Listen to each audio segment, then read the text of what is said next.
Hallelujah hallelujah. या बहिणीच्या मुलाची सास आहे. 2 आठवड्यापासून त्यांची एकदम सफेद लघवी व्हायची आणि ही बहीण म्हणते की ती सुकल्यावरती लाखाडी जशी व्हायची. या त्रासासाठी या बहिणीने एका मंगळवारच्या दिवशी कौन्सिलिंग मीटिंग मध्ये आली आणि त्यांच्या मुलाची समस्या ब्रदरांना सांगितली. त्यांच्या मुलाकरिता ब्रदरांनी प्रार्थना केली. त्या प्रार्थनेच्या द्वारे या बहिणीच्या मुलाला प्रभू येशूचा स्पर्श झाला. आता 2 आठवडे झाले या बहिणीच्या मुलाची लघवी व्यवस्थित होते. म्हणून ही बहीण प्रभू येशूला धन्यवाद देते. आपण जोराने टाळ्या वाजवून प्रभू येशूला धन्यवाद देऊया. Hallelujah hallelujah. या बहिणीची साक्ष आहे. या बहिणीला 2 महिन्यापासून या बहिणीच्या छातीमध्ये खूप जलजल व्हायची. जसे म्हणते की काय खाल्ल्यानंतर त्यांच्या पोटामध्ये देखील जलजल व्हायला लागायची. या त्रासासाठी बहीण म्हणते या बहिणीने एका हॉस्पिटलमध्ये गेली. त्या हॉस्पिटलमध्ये गेल्यावरती डॉक्टरांनी सांगितलं तुला त्रास काही वाटत नाही, परंतु ते सोनोग्राफी काढ.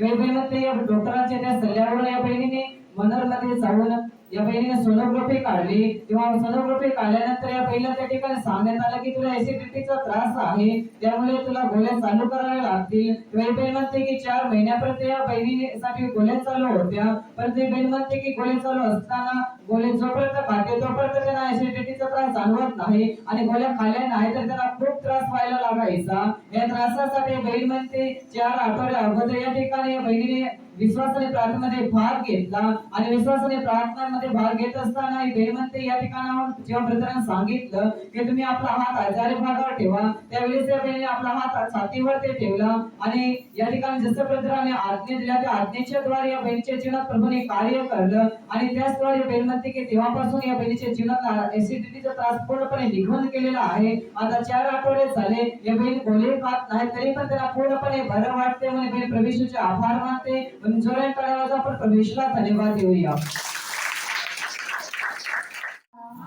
Hallelujah hallelujah.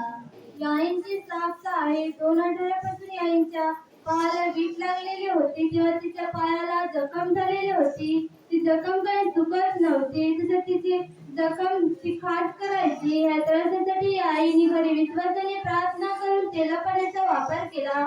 तर तेलपाण्याच्या द्वारे आईला प्रभू येशूचा स्पर्श झाला आणि तिची जखम पूर्णपणे सुटलेली आहे. तशी ती आईची दुसरी साक्ष आहे.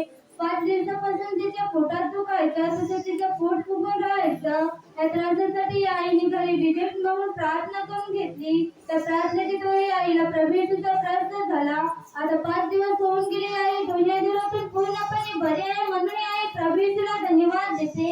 आपण जोराने टाळ्या वाजवून प्रभू येशूला धन्यवाद देऊया. Hallelujah hallelujah. या आईची साक्ष आहे. या आईचं 1 महिन्यापासून संपूर्ण उजव्या अंग दुखायचं. या आई म्हणतात की त्याच्या डोक्यापासून तर पायापर्यंत संपूर्ण अर्धी बाजू दुखायची. या त्रासासाठी या आईने 3 महिन्या अगोदर या केंद्रामध्ये निवासी शिबिर होता. त्या निवासी शिबिरमध्ये आईने विश्वासाने भाग घेतला. त्या निवासी शिबिरमध्ये आईला प्रभू येशूचा स्पर्श झाला आणि 1 महिन्यापासूनचा त्याचा त्रास पूर्णपणे निघून गेला. आता 3 महिने झाले. या आईला पूर्णपणे बरं वाटतं म्हणून आई प्रभू येशूचे आभार मानतात. आपण जोराने टाळ्या वाजवून प्रभू येशूला धन्यवाद देऊया. Hallelujah hallelujah. या बहिणीची साक्ष आहे. या बहीण म्हणते की तिच्या अंदाजे जवळजवळ या बहिणीला 13-14 वर्ष झाले असतील. तेव्हापासून या बहिणीचा खूप त्याला दाताचा त्रास व्हायचा. त्याचे पुष्कळ भयंकर दात दुखायचे. इतके दात दुखायचे की त्याला बोलण्यासाठी किंवा काही अन्न पाणी घेण्यासाठी पण खूप त्रास व्हायचा. पाणी पिण्यासाठी पण त्याला त्रास व्हायचा. या त्रासासाठी बहीण म्हणते की त्याने प्रार्थनेला येण्या अगोदर बरेच डॉक्टरांचे इलाज केले, वैद्यांचे पण इलाज केले होते, परंतु त्याच्याने पण त्याला काही बरं वाटत नव्हतं. या त्रासासाठी बहीण इकडे प्रार्थनेला यायला लागले. तेव्हा प्रार्थनेला आल्यावरती पण बहीण म्हणते की ते प्रार्थना करून घेतल्यावरती किंवा इकडं जे केंद्रात असं तेलपाणी वापरल्यावरती त्याला थोडं एवढं बरं वाटायचं. काही दिवस त्याला बरं वाटायचं, पुन्हा त्रास व्हायचा. या त्रासासाठी बहीण पूर्ण कंटाळून गेलेले होते. हे बहीण म्हणते तरी देखील ते त्रास व्हायचा तरी पण प्रार्थना येतच राहायची, प्रार्थना येतच राहायची. हे बहीण मंगळवारच्या दिवशी देखील प्रार्थना करून घ्यायची तरी पण त्यांना तेवढं बरं वाटायचं, पुन्हा त्रास व्हायचा. या त्रासासाठी हे बहिणी एक दिवस म्हणते की या ठिकाणी विश्वासाने बहिणी प्रार्थनेमध्ये भाग घेतला.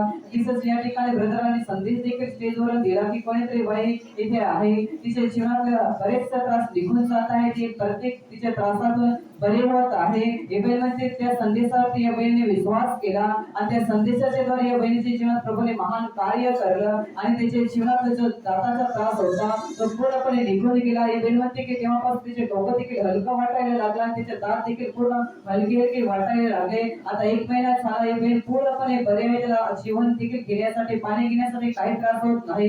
ही बहीण आता पूर्णपणे त्या त्रासातून बरी झालेली आहे म्हणून बहीण प्रभू येशूचे आभार मानते आणि आपण जोरात टाळ्या वाजवून प्रभू येशूला धन्यवाद देऊया.